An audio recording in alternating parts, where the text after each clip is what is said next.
From the very first day, you repulsed me, her husband declared during the toast at our anniversary. I merely smirked and waved to the host.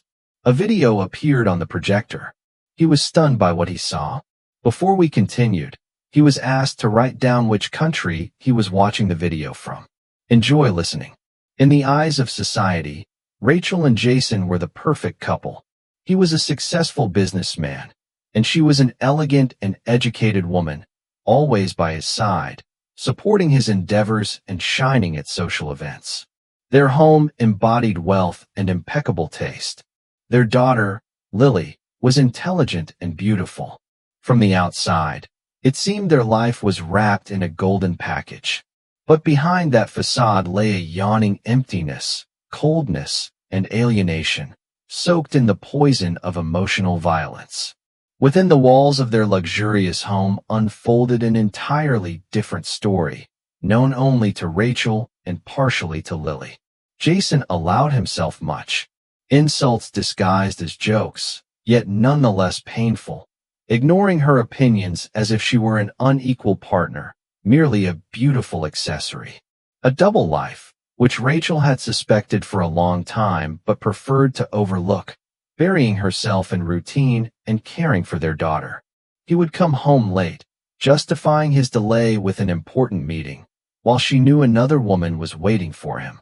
He could mock her interests, her aspirations, her dreams as if they were worthless. He had a way with words that could wound, making her feel insignificant, useless, unworthy. Rachel remembered how, at the beginning of their relationship, he was different, attentive, caring, admiring her. But gradually, like water wears away stone, his true nature revealed itself, exposing a selfish, domineering man indifferent to her feelings. She tried to maintain the family for Lily's sake. Rachel believed a child should grow up in a complete family with loving parents. She feared that divorce would traumatize her daughter and strip her of stability and confidence about the future. She convinced herself that these were just temporary difficulties, that everything would be okay, that Jason would change. But the years went by, and nothing changed. Jason only got worse. His cruelty became more sophisticated, his infidelities more brazen. Rachel felt that with every passing day, her inner spark was dimming, transforming her into a shadow of herself. She abandoned her passions, stopped socializing with friends, dedicating herself entirely to her family. But even that was not enough. Jason always found a reason for discontent, always found a way to belittle her. Rachel increasingly pondered what she was doing wrong. Maybe she wasn't a good enough wife. Maybe she wasn't pretty enough, smart enough, interesting enough. These doubts gnawed at her from within, eroding her self-confidence. She knew that many women in her position endured. They endured for their children, for money, for public opinion. But Rachel felt she could no longer stand it, that if she stayed, she would completely lose herself, become a voiceless doll living someone else's life. The breaking point came unexpectedly. One ordinary evening, when Jason was late again at work, Rachel was having dinner with Lily. Her daughter, as always, was talking about her school affairs, her friends, her teachers. And suddenly, almost casually, she dropped a phrase that sounded like thunder on a clear day to Rachel. "Dad had dinner with Vanessa again today," Lily said, stirring her soup with a spoon. "I saw them at Mario's when I was going home." Rachel froze. Vanessa, a young employee of Jason's company, ambitious and assertive. Rachel had seen how Jason looked at her, how he smiled at her. But she tried not to think about it, pushing those thoughts away like pesky flies. "Which Vanessa?"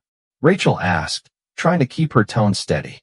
"The one from Dad's work," Lily replied, looking puzzled at her mother. "She's so beautiful, always dresses so fashionably." Rachel felt a chill inside her. She knew. She had always known. But to hear it from her own daughter was unbearable. It was like a slap in the face, like a spit in the eye. She let Lily finish her homework while she sat at the table, staring blankly. Tears choked her, but she couldn't cry. Inside, rage boiled, mixed with hurt and pain. Vanessa. That name was the last straw, the final crack in the golden wrapping of their perfect family. Rachel understood that she could no longer endure, that she had to do something, that she had to protect herself and her daughter. That night, Rachel couldn't sleep for a long time. She tossed and turned in bed, running through options in her mind. Leave, stay. But how? How to live knowing her husband was unfaithful, that he disrespected her. Suddenly, at some point, an idea was born in her mind. Crazy, risky, but the only right one. She decided to fight. She decided to gather evidence of Jason's infidelities, to expose his lies, and seek a divorce on her terms. She resolved to reclaim her life. Rachel didn't allow herself tears or hysterics. Anger, cold and burning, became her fuel. She was no longer going to be a victim. A quiet preparation for war began. A war for her life and for her daughter's future. The first thing she did was find a private detective. A recommendation came from an old university friend, a criminal lawyer. Only look for those who specialize in family cases. They have the experience and the delicacy that you need right now, her friend advised. The detective's name was Daniel Brooks. Short, with penetrating eyes and a quiet voice, he was trustworthy. Rachel told him her story in detail, from the first compliments Jason gave her to the last humiliations. Daniel listened attentively, taking notes in his notebook. We need evidence, Rachel. Everything that confirms your words. Photos, videos, audio recordings, eyewitness testimonies. The more, the better, he said after finishing his questioning. Rachel understood that it wouldn't be an easy task. Jason was careful, especially lately, but she was determined. She began keeping a diary, recording every one of his insulting outbursts, every dismissive comment, and documenting their conversations on a voice recorder.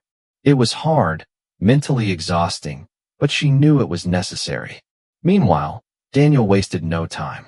He installed hidden cameras in Jason's office and car, monitored his movements, logged his meetings with Vanessa. After a month, he had solid evidence. Photos of Jason and Vanessa kissing in a restaurant. Videos of their meetings in a hotel. Audio recordings of their conversations filled with tenderness and plans for the future.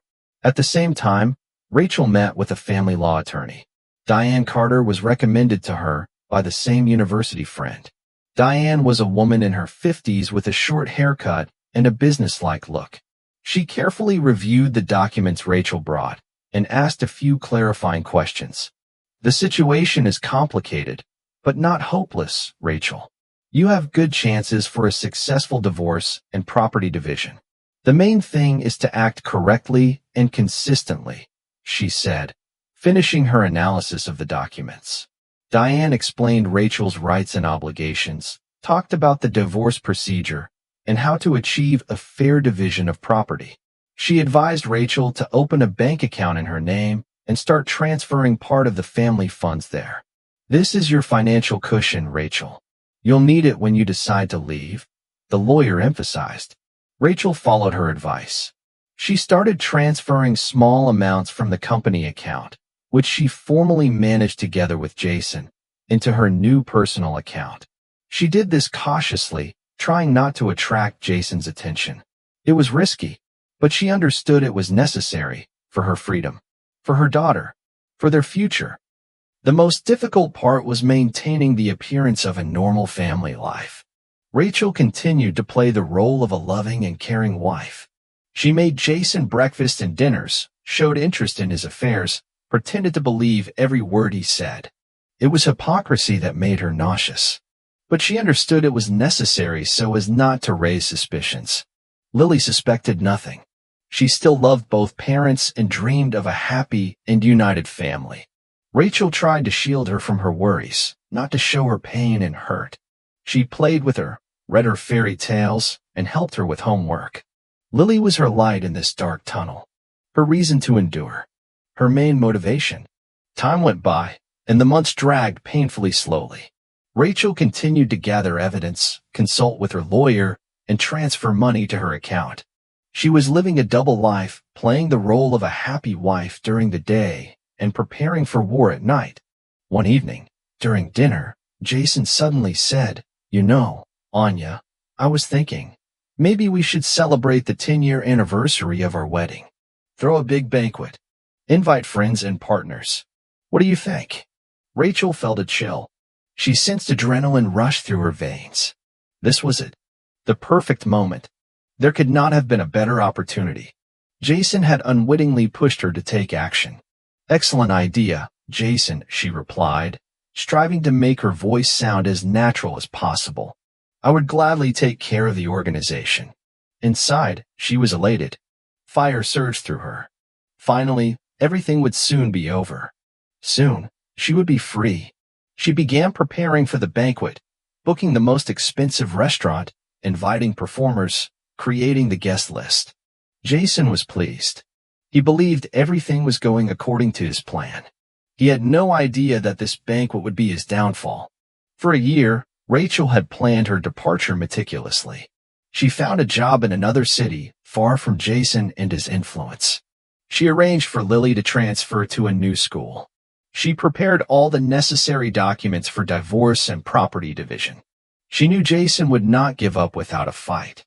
He would fight for his wealth, his reputation, his power. But Rachel, she was ready for all of it. Rachel was waiting for this day with anticipation and fear. A year of secret preparation was coming to an end. She stood before the mirror, trying on her dress for the banquet. She chose a simple, elegant black dress. It accentuated her slim figure and hid her inner tension. She looked at her reflection. There was no longer fear in her eyes. Instead, they sparkled with determination, with hope. Jason seemed to bask in the glow of glory. 10 years of marriage. A reason to celebrate. A reason to show off how well he had done. A sumptuous banquet in the city's most prestigious restaurant. Hundreds of guests. Champagne flowing like a river. Live music. Everything screamed status. Rachel stood beside him, in that elegant dress, smiling quietly. No one could guess what was happening inside her.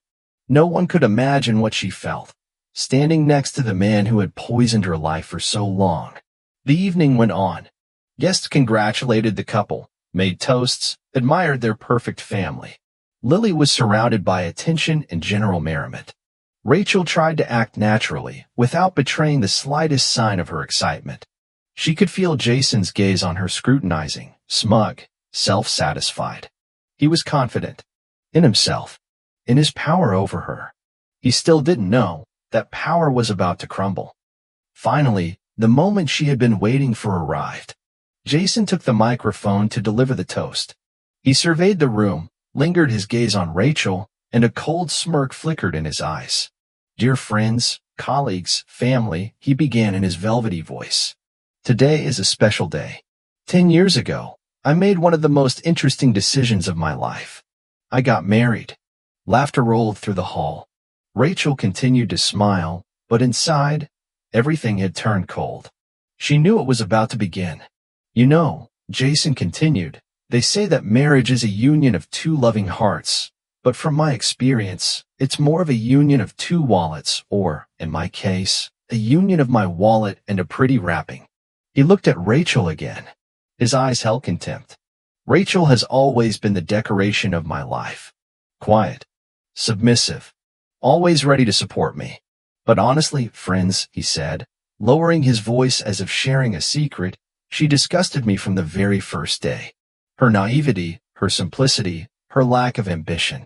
She never understood my aspirations, my goals. She was always a burden to me." An awkward silence fell over the hall. Some guests stopped smiling, glanced nervously at each other. Rachel felt blood rush to her face.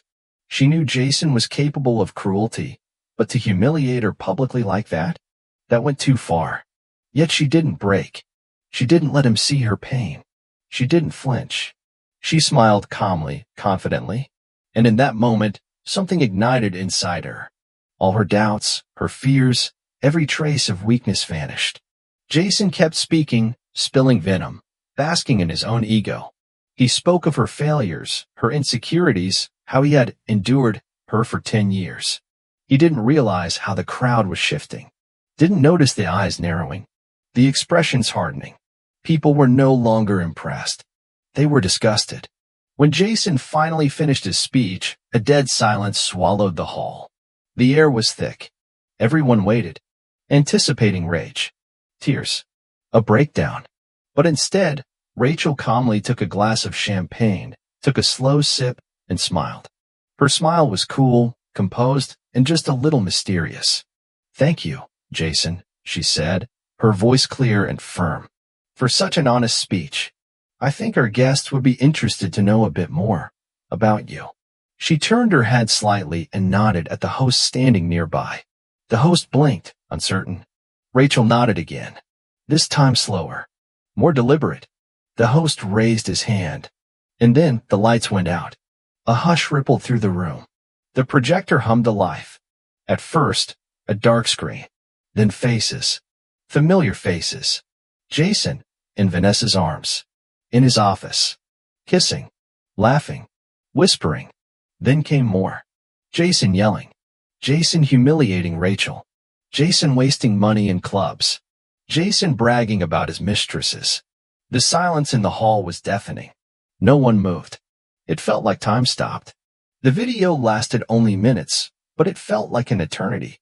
When the lights came back on, Jason stood frozen, paralyzed. His face had gone pale, chalk white. He opened his mouth, but nothing came out.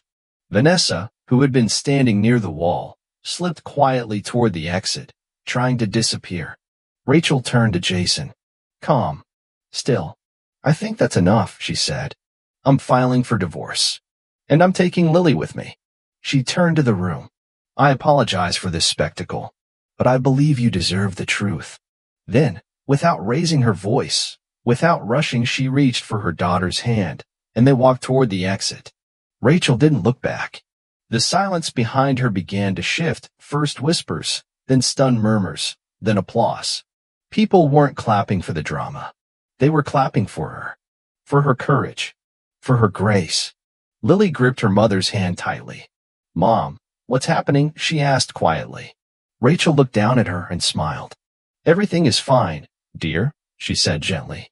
"Everything will be all right. We are starting a new life." Rachel left the hall to growing whispers that quickly turned into applause. The faces of the guests, who had shone with false excitement just moments before, now expressed a mix of astonishment, sympathy, and barely concealed schadenfreude. She felt as though she had finally shed a burden that had pressed on her shoulders for over a decade. Lily, tightly gripping her hand, looked up at her mother with undisguised admiration. The anxiety that had clouded her young eyes for months was gone. Once in the car, Rachel exhaled slowly, deeply. Relief washed over her like sunlight through storm clouds. Lily nestled against her, whispering softly, "Mom, I knew you were strong, but this much?" Rachel smiled, brushing her fingers through her daughter's hair. "We both need to be strong, my little Lily. But the worst is behind us." The very next day moved fast, a whirlwind of motion. The lawyer she had secretly worked with filed the divorce papers. Every step had already been prepared. The evidence, the asset plan, custody strategy, all of it, ready. Jason tried to call, but Rachel blocked his number. She didn't need apologies, didn't need excuses. Her lawyer handled everything from that moment on. Lily's transfer to her new school went more smoothly than Rachel could have hoped. The principal, after learning the situation, extended full support. Lily made friends quickly, settled into her classes, and even began to smile more. Rachel knew it had been the right decision. A change of scenery. A full reset. Over the past year, she had built quiet connections through a recruitment agency in another city.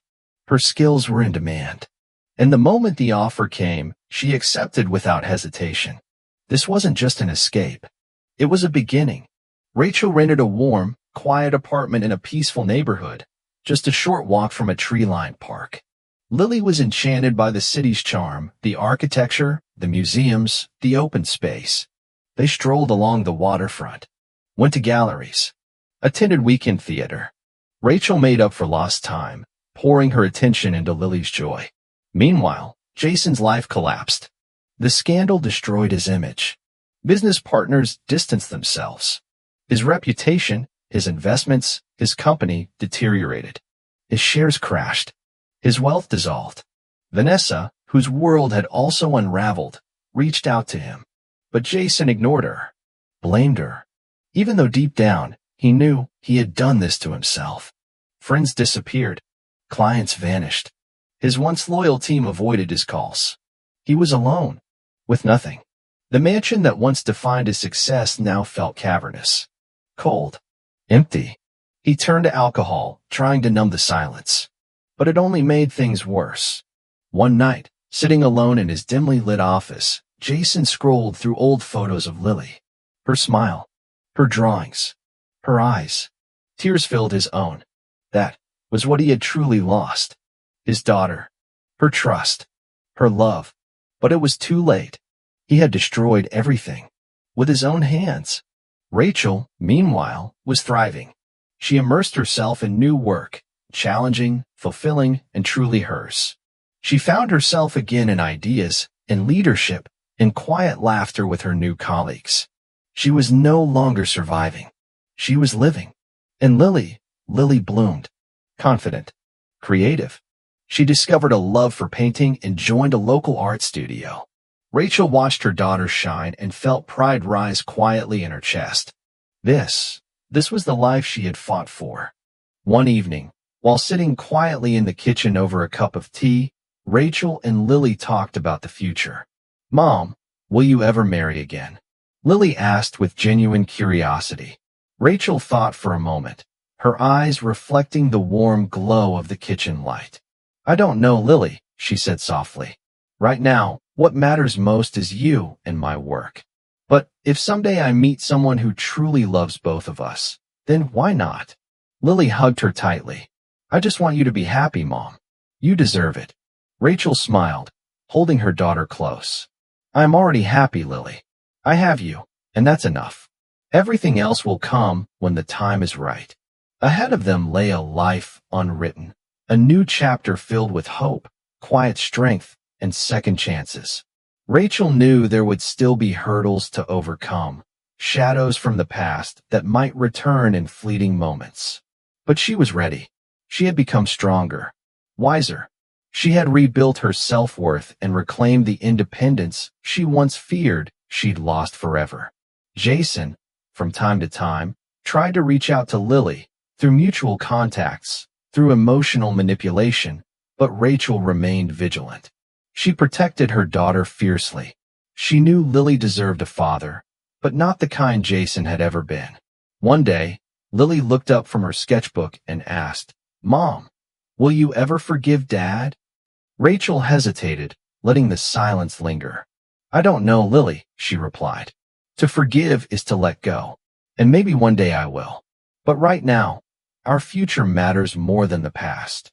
The scars Jason left behind would never fully vanish. But Rachel had made peace with them. She had turned them into wisdom, into fuel, into fire. She was no longer a prisoner of that pain. She wasn't someone who simply survived. She had become someone who rose, someone who chose herself.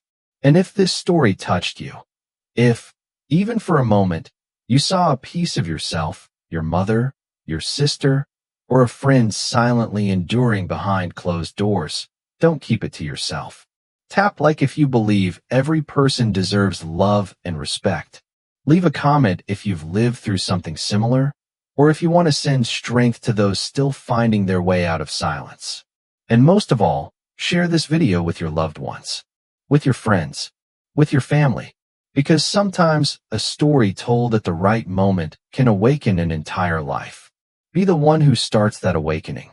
Justice, dignity, true love, these things are worth remembering, and they're worth repeating.